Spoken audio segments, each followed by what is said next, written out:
that which makes a Mack truck go. Do you know what that is? Diesel. Welcome to Creepy and Weird. It's great to be back. Me and B-Mac are back after some hiatus for undisclosed reasons. But, you know what? Quit living in the past, man. It's the present, which is why they call it a gift, which is what my alcoholic uncle tells me. So, we're back. That's all that matters. We haven't stopped the podcast. It's just life happens, bro. And we're back and we're better. At least I sure as hell hope so. We're back and better than ever. But, yeah. So during this time being off, we've had time to kind of assess what we're doing right and what we're doing wrong with the podcast. We've only been doing this since January. So it was a good time for us to see exactly what we can do to make this better. Of course, our goal each and every week is to make that better. And have been reading some feedback from people who love the podcast, from people who hate the podcast. And, I'm not down on criticism. I think that listening to criticism, especially constructive criticism, can really help us better understand what we can do better for the podcast going in the future. So I have been reading some people who, like I said, like it, some people who hate it. One person in particular, we'll just call him Mr. Neckbeard McNolade. His criticism was, first, he didn't like my glasses. Yeah, he didn't like them. And he also didn't like my interactions with B-Mac, the man behind the scenes. Well, Mr. McNolade, first and foremost, I actually wear these sunglasses for a reason. I know there are podcasts out there that, they wear the sunglasses so they could look cool. And I can't help it, the sunglasses make me look cool. And maybe that's part of my grand scheme as well. But believe it or not, these are prescription sunglasses. They help me see better. I need to read, at least I need to try to read. And I don't really like wearing regular glasses because they give off this shine that kind of makes me look like an alien. And yeah, that might fit with the general theme of this show, but I feel like it's a little too distracting. I like the glasses. And plus, I'm a chronic blinker, and I have a lot of self-esteem issues to begin with. So to hide behind this mask and know I'm not blinking constantly, whatever. Sorry, Mr. McNolade, if you don't like my approach.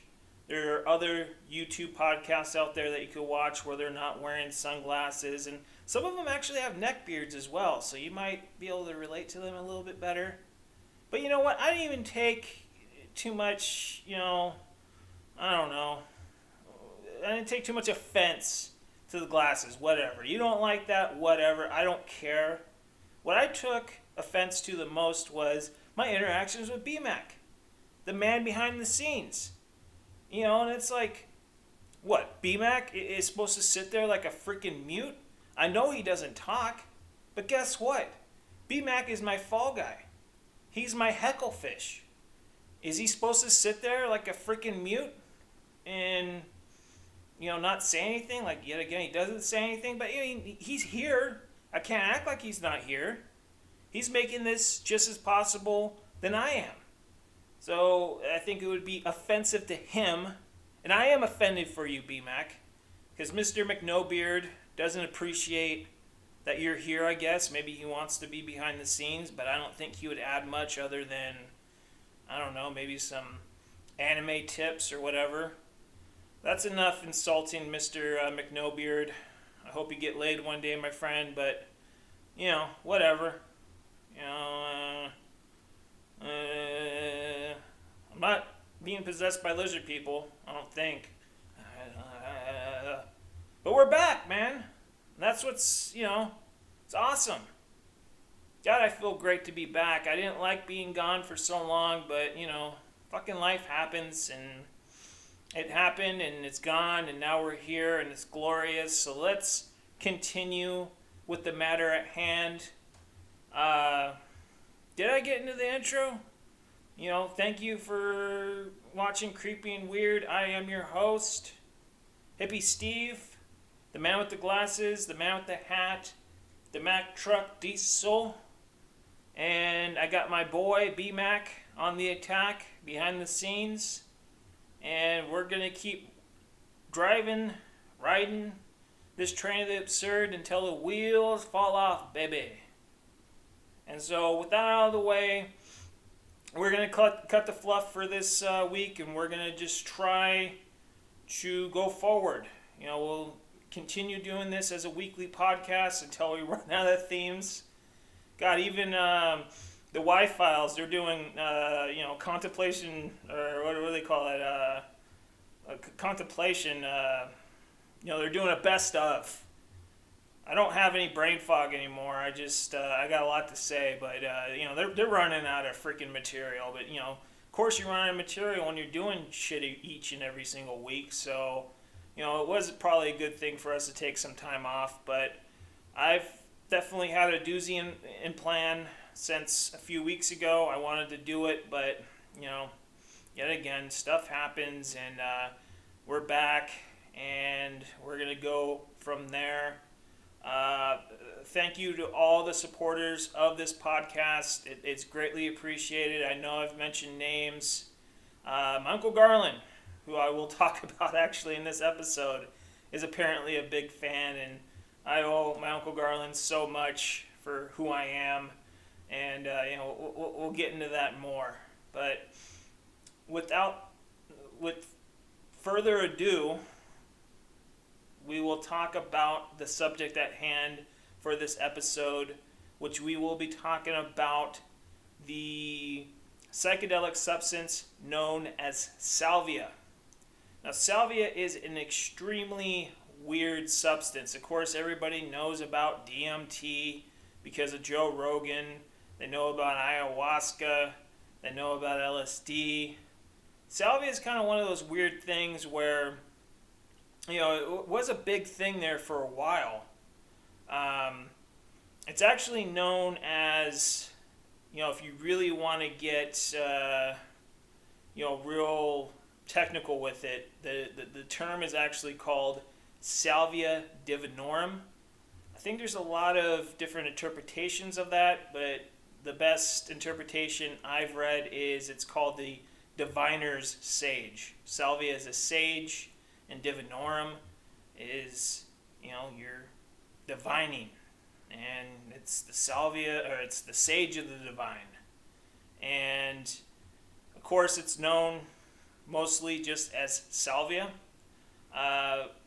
Yet again, it's a weird substance, and it's not a very well-known substance. It's actually very misunderstood, despite the fact that it's been used by, shamans for hundreds, if not thousands of years. The salvia as we know it came to fame in the 2000s. Many of you may remember this stuff being legally sold at smoke shops. I think it was even sold in liquor stores at one time. Go buy a pint of gin and then get some salvia. And I've never done that combination myself, but hey, whatever rocks your boat on that one. And of course, with early days of YouTube, you may remember there being a lot of salvia trips that would be recorded. People going crazy and trying to jump out of windows, and didn't have a really good look. In fact, mainstream media caught wind of all this, and it wasn't positive exposure. It was negative. What are we going to do about this salvia stuff? It's destroying, society, or destroying teenagers, or whatever. I forget exactly what they were trying to do. Of course, nobody knew what the hell they were talking about.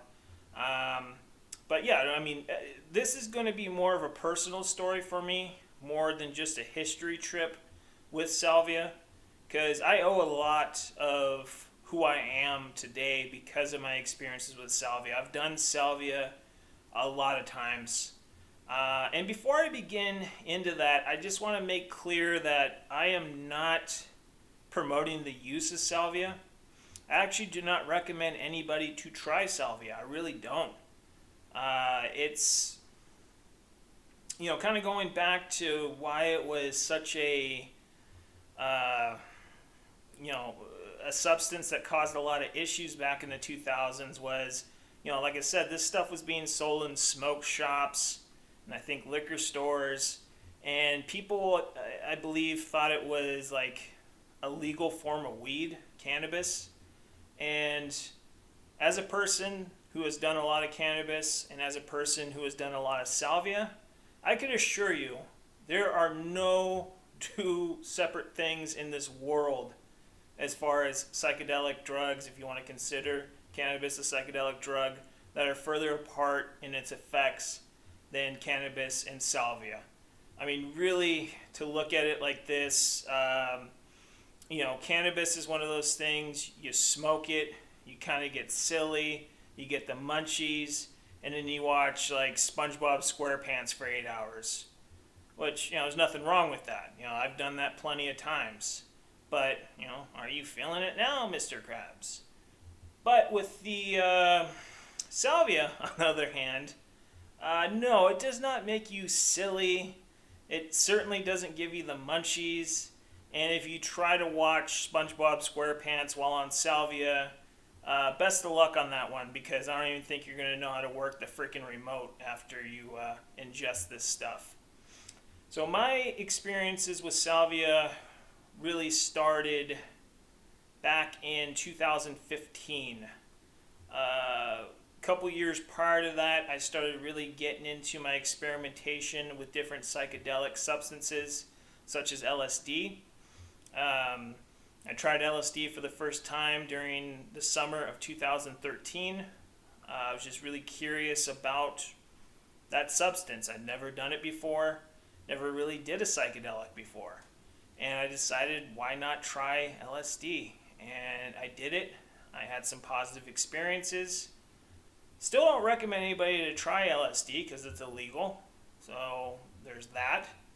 But, back then, I don't even think today, LSD is a really easy thing to find. And it certainly wasn't easy to find back then. I knew a guy that worked at a coffee shop.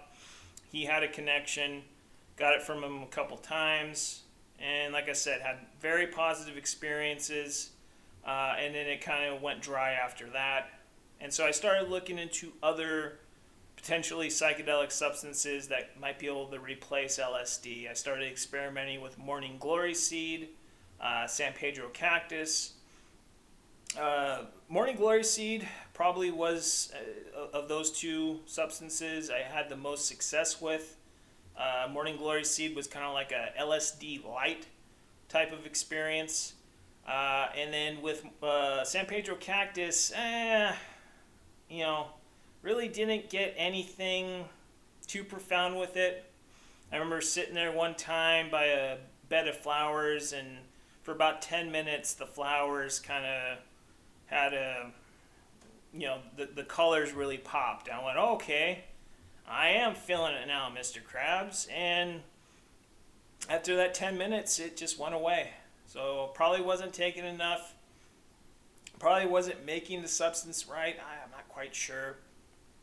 But this isn't about morning glory seeds or San Pedro cactus. I will do separate episodes on those because they are worth talking about, especially morning glory seed.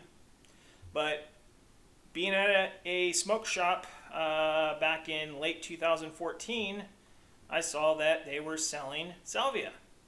So I said, what the heck? Let me go ahead and give this a try. I've heard of people who have tried it, who have said, stay away from that. You don't want to try it. And something in my head, that right brain, you want to go back to the, gateway experience, hemisync. My right brain was saying, give this a try. Maybe, you'd be surprised. And it was actually Super Bowl of 2015. My family was inside the house watching the ending minutes of that particular Super Bowl. I was in the front yard of my mom's house. It was pitch dark. I was sitting in a chair. I had a pipe full of some salvia. Took one hit and was feeling a little woozy, feeling a little out there, but nothing too crazy. And then kind of the voice of Terrence McKenna popped into my head where he was like, I think he said with DMT, take the third hit. Well, I didn't take the third hit. I took the second hit. So I took 2 really big hits of this salvia, and it was a very weird experience. I was sitting there in the chair, pitch dark, and it was like the transmission of my brain went from regular consciousness, and I could feel it go up to another realm. I'll just call it the salvia realm. And I heard this voice in my head that I could only attribute to as my higher self, maybe my right brain, my guardian angel, whatever you want to call it, saying, there is a female entity who is in your presence right now, and she wants to teach you things. And you need to shut up and listen. So I would be quiet and I listened. And this female entity told me very quickly, because it's a quick acting substance, only lasts about 5 minutes. She told me, you need to calm down because you know none of this stuff is real. And I kind of sat there and went, oh, okay. And that was the end of the session. And I came to and I just kind of sat there in the pitch dark, and I could hear my family inside the house, cheering because the team won. I forget who even won that year. And that was about it. And I don't like reading about certain substances like this before I do it. I like to go into it naked, bare boned, if you will, just so I don't feel anything in my head as far as having expectations. I don't want to have expectations because I feel like those expectations might lead into what the trip is. And so, of course, right after that, the next day, I started reading more about salvia. I started reading about the folklore. I started looking into trip reports.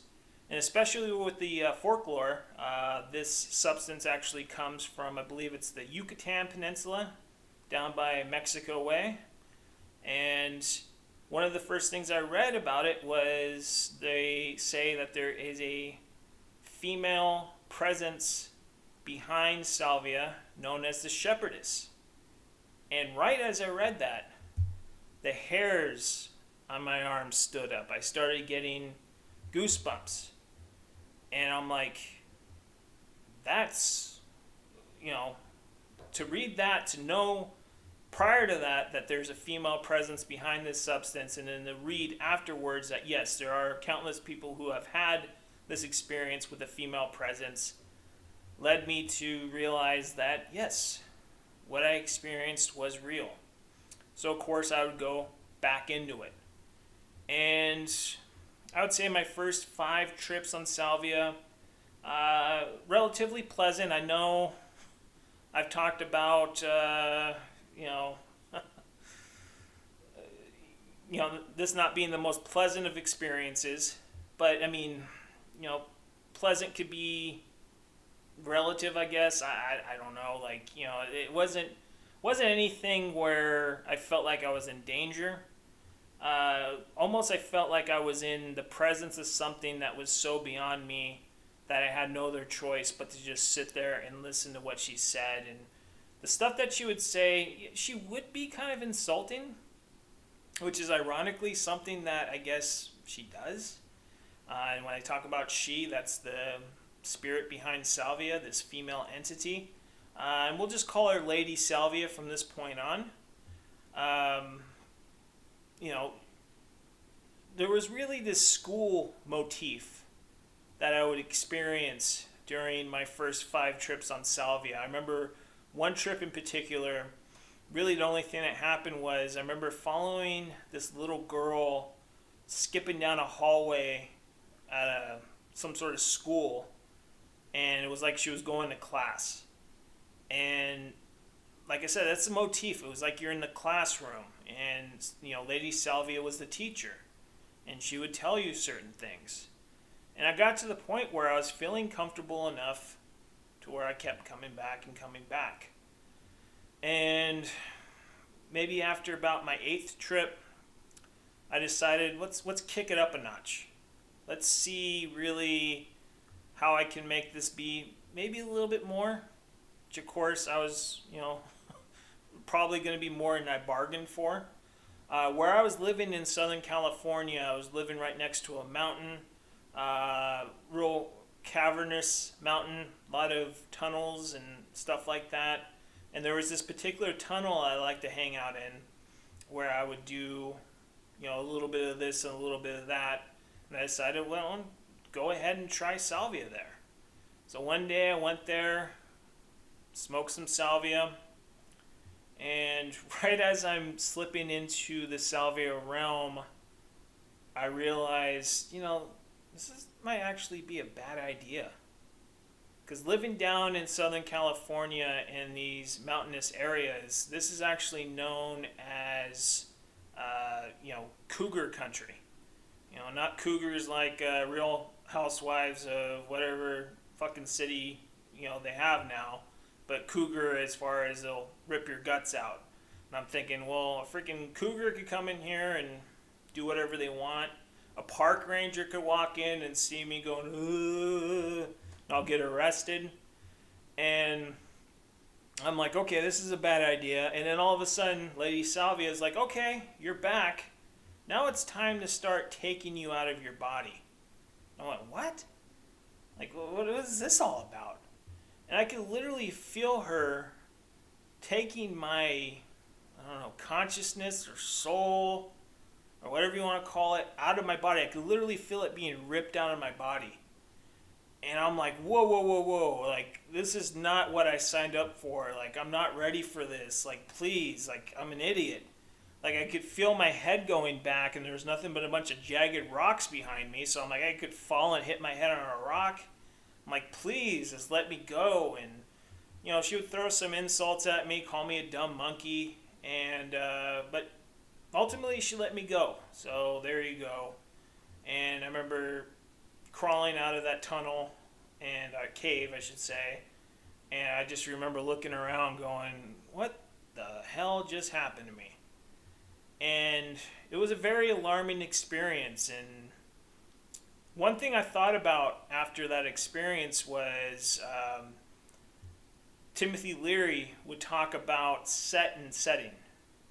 And what he meant by that was you should be taking these substances not in unfamiliar locations. You should be taking these substances where you're comfortable, like in your living room or your bedroom, something along those lines. Certainly not in a freaking cave where there could be mountain lions or snakes or bums or whatever. So that was a big mistake on my part. But also what set and setting is too is what your frame of your mind is. And what was going on during that time, so this would have been about June, July of 2015, my mom's health started going south. So I think with the set and setting as far as that went, I wasn't in the best of mind to experience something, especially experience something that profound. And it shook me up. It really shook me up to the point where I did not touch salvia again for close to 3 years. Actually, a little bit over 3 years. So flash forward, I'm no longer living in Southern California. I moved to the Pacific Northwest. I'm at my house, and I decided that it's time to try salvia again. So I'm in my living room, kind of doing it the right way.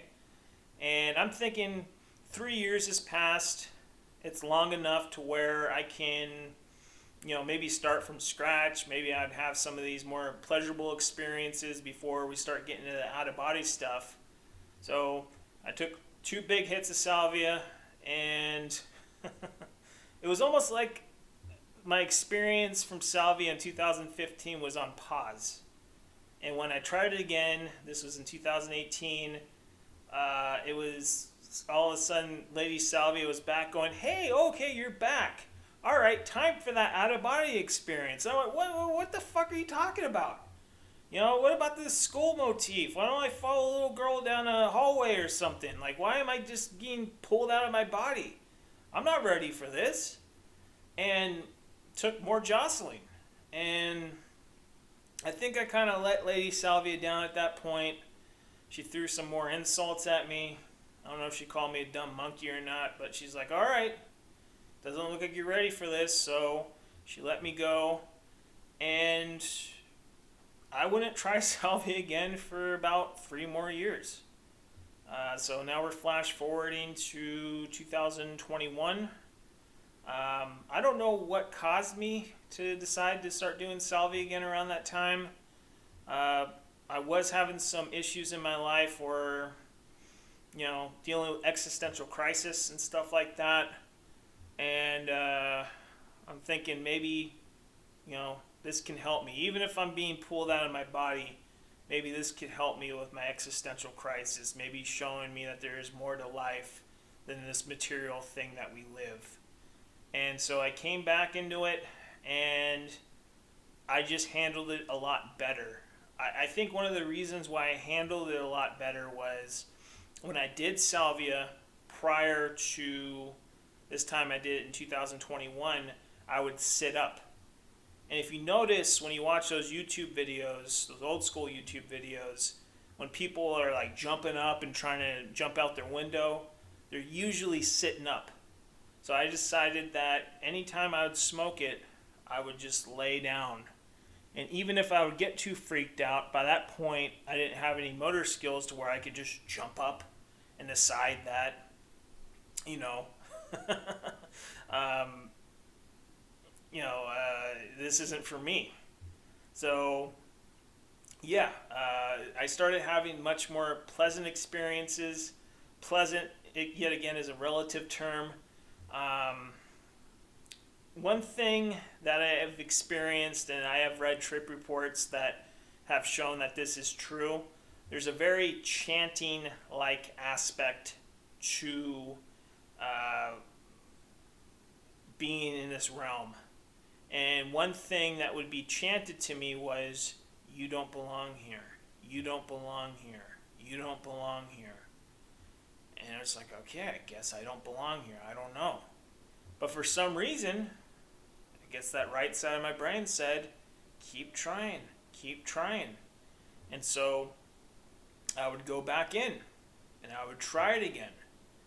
And one trip in particular I would do, sorry, I'm having a little bit of a indigestion here, but one trip I did in particular, it started talking about, you know, you don't belong here, you don't belong here. And all of a sudden, an entity would come forward that wasn't Lady Salvia. I recognize this entity as what could be called my higher self, maybe my guardian angel. And it kind of came forward and said, hey, wait a second. You've noticed this guy's come back now over 20 times. And even though you're chanting he doesn't belong here, he's been back. So obviously he does belong here. And there was a little bit of, you know, back and forth. I couldn't understand a damn word any of them were saying. But then all of a sudden the chants turned into, you do belong here. You do belong here. And we all started chanting. I was chanting it. And then as I went back into regular reality, I kind of came out and I'm laying on my ground. And I'm just... You ever seen that episode of Breaking Bad where Walter White realizes that all the money's gone in the crawl space and he just starts laughing hysterically? Well, that was me. You know, maybe it wasn't as malicious of a scene as in Breaking Bad, but I swear to God, I was laughing nonstop for 10 minutes straight, just belly laughing. I don't know, I felt ecstatic. And I knew that I had broken through to something. And I don't know how to explain it. Just it was an initiation. That's why I'll say with Salvia, I know probably more people have done DMT than they have done Salvia, And I've never done DMT myself. If I ever were to do that, I would do ayahuasca, and I'd like to go to a clinic where I'm with people that know what the hell they're doing. Because, yeah, I mean, I don't want to just do that on my own, because that is a powerful experience unto itself. But, yeah, what was the point I was trying to get here before I went into DMT? Yeah, just having that experience, I knew that this was an initiation. This was a shamanic initiation. That was the point I was trying to make. I'm not saying you can't have a shamanic initiation with DMT, but I definitely had a shamanic initiation with Salvia. And I had one more time where I tried Salvia. And I knew before I even did it that this was going to be the last time I ever did Salvia. And so I prepped myself. I went into my living room and I did a couple. I think I did 3 big hits of Salvia. Fell onto the ground and I kind of blacked out.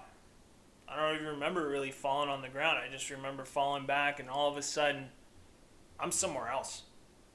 I'm not in reality anymore whatsoever. I'm not even attached to reality. And the best way I can describe it was I was on the other side of the Matrix. If you ever seen the movie The Matrix, where Neo takes the red pill and he comes to in that weird area where they're, all incubated, and he comes out of there getting the tubes out. If you actually look at that area, I wonder if the creators of that movie had some similar experiences, because where I was looked an awful lot like where I was during my last trip with Salvia. It was just not something from this planet. It was weird. Like I said, it was the other side of the Matrix. And the craziest part was, and I never had this happen to me before, I've read about it countless times, but I experienced for the first time what would be considered ego death. I had no concept of myself as Steve. I remember kind of thinking about myself. I'm like, was I that guy? I don't remember who he was, but yeah. But I'm like, oh yeah. This is it. This is reality. Like this, where I was not reality. This is the truth. And it was like, okay, yeah, okay. And all of a sudden I found myself kind of on this, I don't know what you want to call it. Like when you're tripping on Salvia, at least for me, you kind of have this circular motion that you experience. It always kind of goes in this circular motion. Anybody that's tried this knows exactly what I'm talking about. At least I hope so. And I realized that circular motion was almost like this conveyor belt type thing that I was on. And I remember being down on this conveyor belt type thing, and I'm looking up, and when I looked up, I could see countless, illuminated things that I could only describe as, I don't know, computer programs, I guess, or souls. Or I was a soul, I feel like. So they were kind of like bodies, I guess. And they were all up there, and there was countless numbers of them. And I interpreted that as all of us in physical form. And you could go into any of them. And I'm looking up, I'm going, oh yeah. But I kept an eye on the program, that's what I'm going to call it, of myself. Of what I recognized as myself. I didn't know of me as Steve, but I knew that was the program I came from. And I'm on there, and I looked over to my right, and there was this entity that was right next to me. I guess he was passing, or I don't know. And I looked over at him, I went, this is it, huh? This is reality. He goes, oh yeah, you didn't know? Well, I guess I didn't. The whole time, this conveyor belt type thing was going further and further away. And I recognized if I didn't leave as soon as possible, I wasn't going to come back. And I'm looking at my program, and I said, wait a second. I'm not done with this guy. I like this guy. I want to see how this story is going to continue. I want to see how this story ends. And so, without the hesitation of thought, I leaped back into my program. And here's where it gets really weird. I leaped back into my program. You know how like a sperm goes into an egg? I got into my program, and I'm squeezing in my program like a sperm would go into an egg. And I'm kind of wiggling into it. And slowly but surely, I'm coming to reality. And as soon as I got any motor functions in reality, I grabbed the first thing I could grab, which was my mojo bag that was on the ground. And I grabbed that, and I recognized I still wasn't completely back in my body yet. And I started army crawling on the ground. I'm in my living room. I go into the kitchen, and I'm doing circles of army crawl all the way through. I must have done it like 5 freaking times until I felt like I was completely back into my body. And I remember during this time, Terrence McKenna's voice popped into my head and said, "This is why you trip alone." Because you can only imagine if I had a trip sitter and I was out for 5 minutes and all of a sudden I came to and I start army crawling all around my ground, they would have thought, what the fuck is going on? You know? And so I'm army crawling around my ground, and then by the time I feel like I was completely back in my body, I just collapsed on the ground, and I probably laid on that ground for about 20 minutes, thinking, what in the holy hell just happened to me?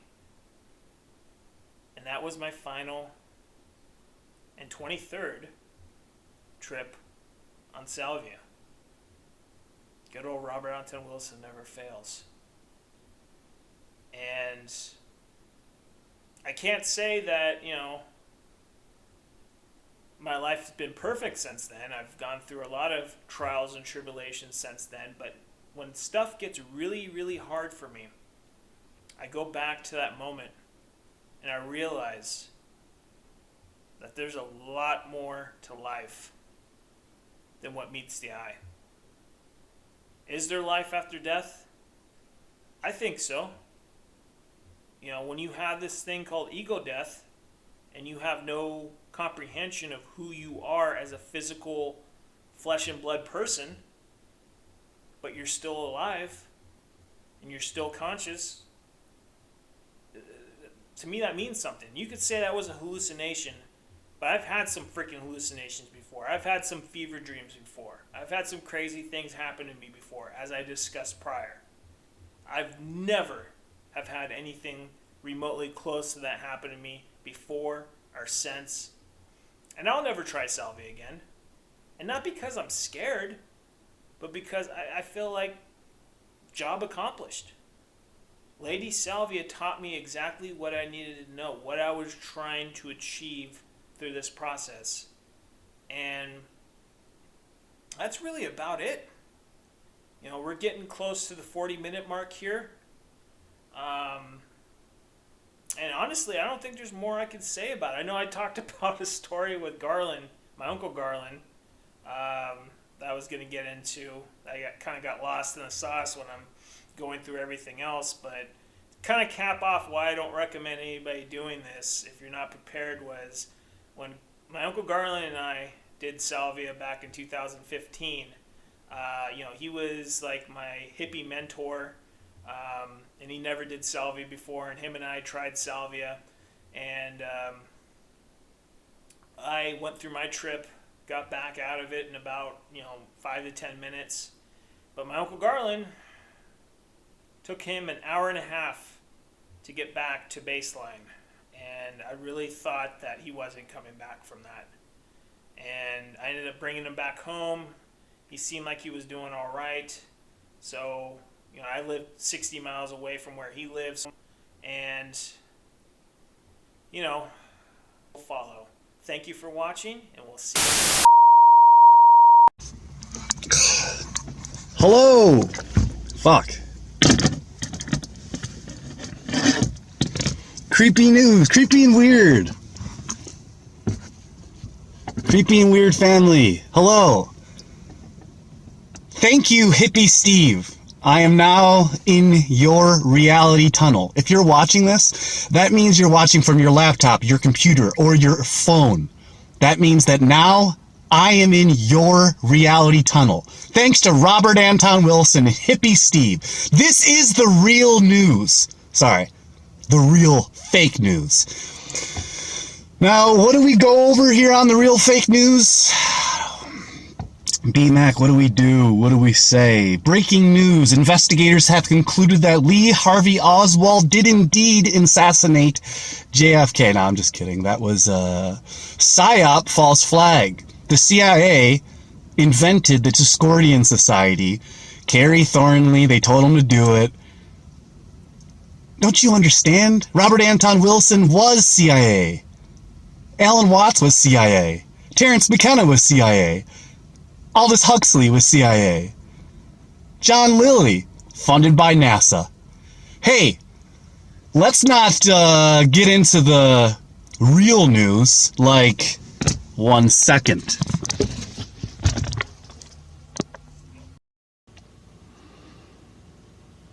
Yeah, who cares about the real news? I mean, it's not like you just finished watching John Lilly, The Mind of the Dolphin, a Non-Human Intelligence. Center of the Cyclone. John Lilly. Another edition of The Mind of the Dolphin, John Lilly. John Lilly so far. I mean, why would you want the real news when you can get the real fake news? So, let's just ignore all the Robert Anton Wilson books I have, and all the John Lilly books I have, and let's get back to the fake news. Hey, so don't worry, if you don't like me, Hippie Steve's only going to have me on here for a couple episodes anyway, so this was the real, I'm Flat Earth Subgenius. You can either call me Dr. Falkenbach, Mr. Falk. My name's Dan. My YouTube channel is Flat Earth Subgenius Society. So, thank you, BMAC and Hippie Steve, for having me be a part of these 3 episodes that you're going to keep me on. And back to the weird and creepy family.